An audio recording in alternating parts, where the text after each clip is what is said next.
لە دوای سەرهەڵدانی مەترسیەکانی کۆڕۆنا لە هەرێمی کوردستان یەکێک لەو شوێنانەی بڕیاری داخستن و خۆپارێزیدا مزگەوتەکانی هەرێمی کوردستان بوون. ئەم خۆپارێزیە دوای فتوای ئەنجومەنی باڵای فتوای هەرێم هات سەرەڕای هێوربوونەوەی بارودۆخەکە، بەڵام چەند جارێک دەرگای مزگەوتەکان داخرانەوە.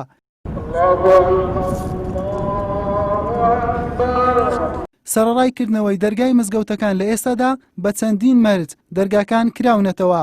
بۆ مەرجەی تەنها 5 نوێژە فەرزەکە لە مزگەوتدا ئەنجام بدرێت جگە لە نوێژی هەینی و جەژنی قوربان.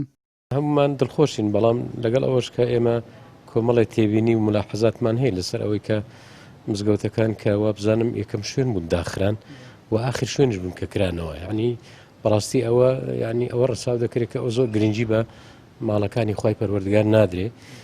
بۆیە بەڕاستی ئێمە هەممان مامۆستایانی ئاینی و هەم وەزارەتی ئەوقافێتی زانان لێ بەرپرسین لەوەی کە ئایا بۆچی مزگەوت یعنی هەموو شوێنەکان کرا مزگەوت بۆ درەنگە زاد دوایش بۆ کۆمەڵی قەید و قیود و شروط بکرێتەوە. یعنی ئەتۆ مزگەوت بکەوە بە جەماعەت، بەڵام با نوێژی جەژن نەکرێ، باز نوێژی جومعە نەکرێ. یعنی ئەوە نازانم چ پێوەرێکە ئەوە لەبەرچی نەکرێ. یعنی ئەگەر قەزی ئەوە بێ بەبەرکەوتن بێ ئەوە هەموو شوێنەکان کراونەتەوە.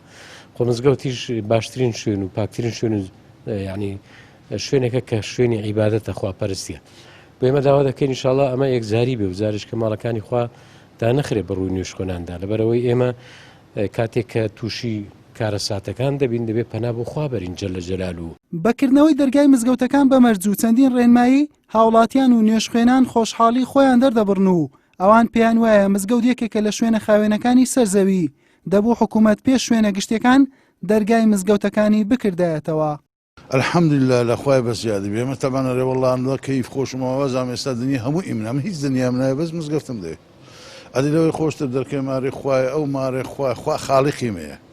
ئێمە مەسەن لە ماری چەند کەی خۆش بەرێ وڵا کەی خۆشم بەرێ وەڵڵاهی سەزدەم بردێ سەزدەی شکرم بردێ لە هەموو دەرکە مزگەوتەکان کە دەرگای مزگەوتمان لێ کرایتەوە لە هەر شوێنەشیش لەنا حەدیقان نوێژم کردیە 5 فەرزە دوعام کردیا ڕبی خۆیان دەرکەی ماری خۆمان لێ بکەوە دواشمان کردیەوەی کێ مسەبی بۆ خودای دوعامان لێ کردێ کە دەرکەی لێ قەپات کردینە ئەخلۆلۆ هەموو شتە کرایتەوە لۆ مزگەوت ناکرێتەوە ئەخە مزگەوت چی کردێ کاکە مزگەوت خاوینە کاکە مزگەوت بەرەکەتە ڕەحمەتە نەعمەتە کە من دەهاتمە مزگەوتی تەراوی حەکەم دەکرد زەوم لە بۆ خینێت دەبەوە دەبیعاتم لەو خینێ دەچوو زاری وا بە ئێشای تەراوی حەکەم دەکرد و داهاتمەوە مارێ دەمخین زەوم دەبەوە هەتا نوێژ سبێنێ ماشەڵڵا الحەمدولیا مزگەفتەکە ژوا پەروەردەیکردینە کە ئەختی کارتی بزانین عنی مزگەفت پەردەی مزگەفتی بەڕاستی زۆر باش بووە عنی تا بڵێم بە خوا شاید دەمنێت ئەوەی برم دەرەجەی باشمێ بەڵام لە ئەوایلەکانی مەکتەب کوردستانی بووم کە مەکتەب کوردستان لە هەموو جێکی دەڕۆ هەموو فەڵی مزگەفتێ بوو بەڕاستی الحەمدوللا عنی تا بڵێن مزگەفت